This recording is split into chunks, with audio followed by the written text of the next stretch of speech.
Hi everyone, and welcome to the first ever episode of the Marketing Meatball Mafia. I'm Alison. And I'm Christina. On today's episode, Allie and I are going to talk about the frequently asked questions we often hear from practices that were the inspiration for starting this podcast. We'll also share a little bit about ourselves.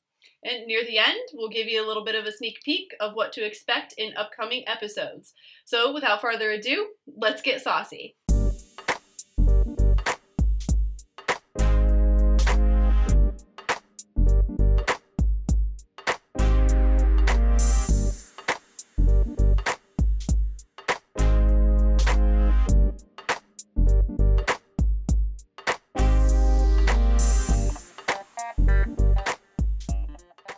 Allie, why don't you tell our viewers and listeners a little bit about your background? Sure, great. So taking this back a few years, I'll kind of give you the highlight reel.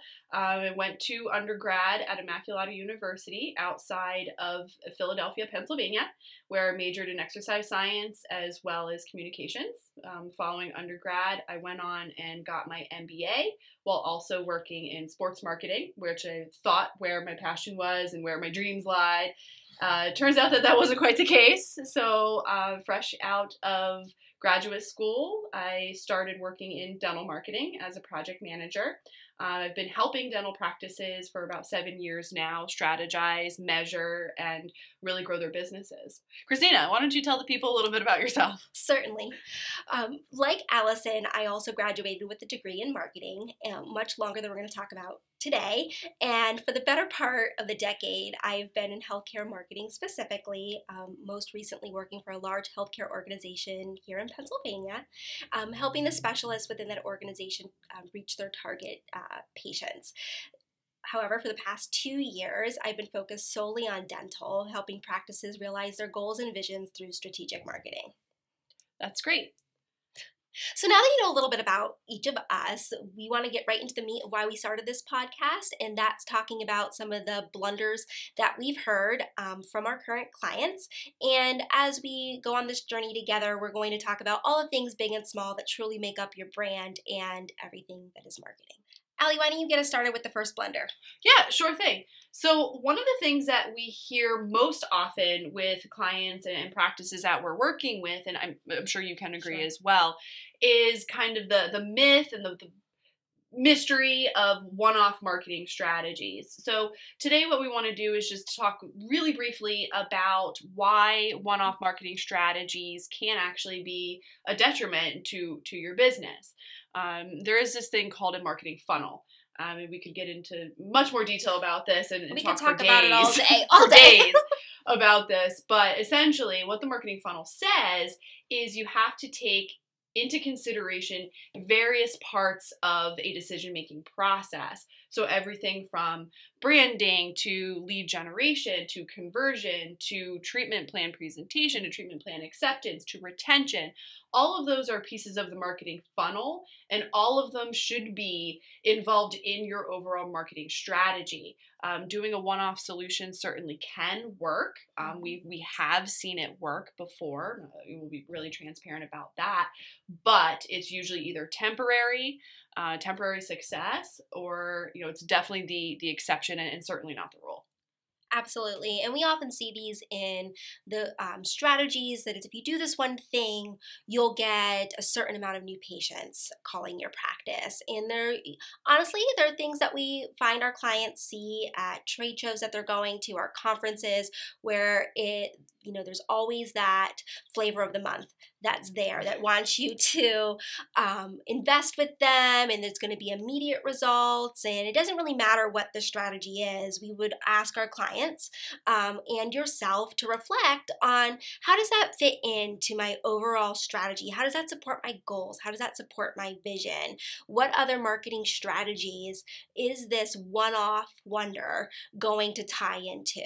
And if the offer or there's a silver bullet out there that they're claiming that you don't need to do anything else, this one thing is all you need, I would see that as a red flag, and buyer Absolutely. Beware. There is no such thing as a one soul, right? No solution. No one and done in terms of marketing. No. Absolutely. If it sounds too good to be true, just like anything else, probably is. Like if mama told you it sounds too good to be true, it probably is. Probably is. Right, so we could certainly talk about the flavors of the months out there and the one-off strategies that are going to get you results right away, but we're going to dive into that on future podcasts. And this leads us into the next blunder that we want to talk about briefly, is that your marketing should have immediate results and work right away. Yes, this is, again, something that is near and dear to us as we work with our practices and our dentists and team members, is what we like to say is managing expectations. So with marketing, I like to say there is a secret sauce, so to speak, of marketing, and that does require some of the things that Christina just listed, of persistence and patience and measurement and testing and changing and listening to what the results are telling you. So as long as you enter a marketing strategy with that mindset and really without the expectation that an AdWords campaign is going to take off and immediately generate phone calls to your office, and you have a trusted partner who you're willing to talk with openly and honestly about what the data is showing you and which direction you should go from there, you should definitely have success. But again, be wary of anybody who says they can get you, X results in a very short amount of time. Think of it this way, even professional models that shoot covers all the time have a regimented diet and exercise program that they follow consistently so that they're always ready for that cover shoot on Vogue. You need the same type of strategies in place for your practice so that you are constantly delivering a stream of new patients to the practice. That's a really great analogy. It's like I want to be Beachbody ready tomorrow. So I'm going to start my workout plan today and I'm going to expect to see results immediately. It's just not really how the world works, unfortunately. I actually just saw a meme on my Facebook last night that said I ate one salad. Where's my six pack? It's like, exactly. I had too many meatballs. Yes. Wow. We like pasta and carbs, so six pack's never gonna happen. But setting expectations here, people. All right, so the last thing we have to talk about today, just our quick little tidbits of marketing fun facts, so to speak, is that marketing is not just about the strategies that you do. Marketing is actually your entire patient experience. So I think what Christina is really great at and would like to share with us today is how to get your team involved, how to make your team ambassadors for your brand, how to get them to market for you, essentially.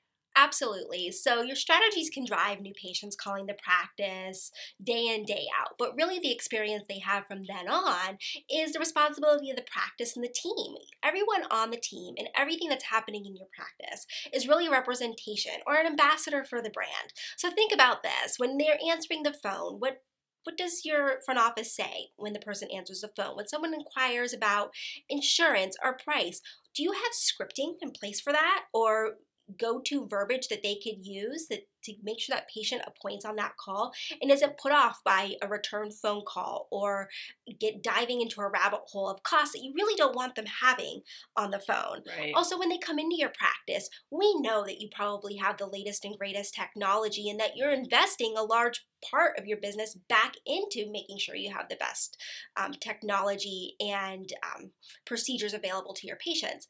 But if I walk in the door and your decor is straight out of the 80s or the 90s, it's only human nature to think that if my doctor isn't willing to invest a little bit in paint and flooring and decor, how am I supposed to believe that you just spent $100,000 on the best equipment and that I'm going to get the best restorative and cosmetic work available in your area? That may be true, and that may be what you do, but so much of what you're not thinking about may be speaking for your brand, and you're not even aware of it. So we call this the white glove test, and it might be just opening yourself up to be a little bit vulnerable to that feedback. Invite some friends, family, patients that have been at your practice for a number of years, and have them come through the door and walk through your practice and give you some feedback on their experience. You might have things brought to your attention that you weren't aware might be reflecting on your brand poorly. Oh, absolutely. Absolutely. Kind of touching on the point of the team a little bit more, from the way they answer the phone to the way they explain insurance benefits or treatment plans or financial planning, follow-up care. Some doctors personally make phone calls to anybody that has had a procedure done that day.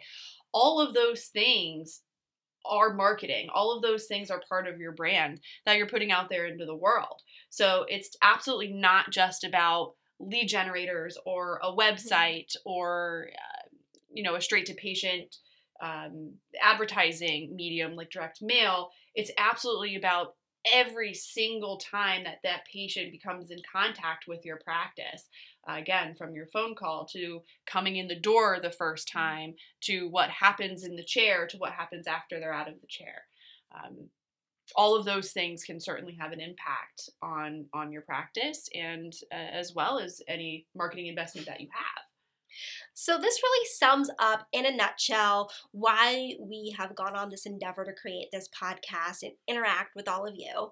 And we hope to continue these conversations going forward and expand upon these topics to help you in your practice better market what you're able to do.